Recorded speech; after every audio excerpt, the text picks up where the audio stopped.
Toner bormi? Yo'q, hozir hech narsa ishlatmayapman. Shu penka yaxshi deb dadasi olib keldilar. Aha. Baribir yuzim quruq-ku, yuvdim, sirasi. Qurityapti. Baribir eng qimmat narsa degani bu eng zo'r narsa degani emas. Yaxshi, sifatli yuzingizga tushadigan narsa bu yaxshi narsa degani.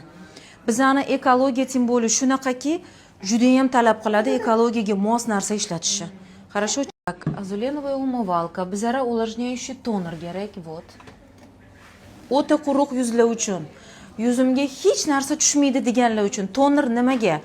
Umyvalkada bir xilla yuvadi-da, tonizatsiya qilmasdan nochnoy kremini surib yotadi. Eng noto'g'ri narsa. Go'shtni tam qovurib turib, osh pishirmoqchi bo'lsangiz, guruchni solmaysiz-ku. Osh bo'lmaydi, keyin sabzi, tam keyin nimadir. Hamma narsa o'rnida, joyida, sifatli narsa bo'lsa, chotki osh tayyor bo'ladi. To'g'rimi? Xuddi shunaqa narsa yuz parvarishida ham. Toner обязательно, tonerda yuzni artish kerak, tonizatsiya berish kerak. Keyingi mahsulotlaringiz kerakli joyga kirib borib, o'zini ishini to'g'ri va bemalol qilish uchun. Хорошо? Demak, sizga eng kerak narsa bu sivorotka и этот mana. Endi nimaga men har doim ikkita sivorotka beraman? Bittasi увлажнение bo'ladi har doim, chunki vlaga, suv bizning klimatda yo'q. Hammaga kerak suv. Hammaga kerak suv. Bu gyaluronovая sivorotka, suv.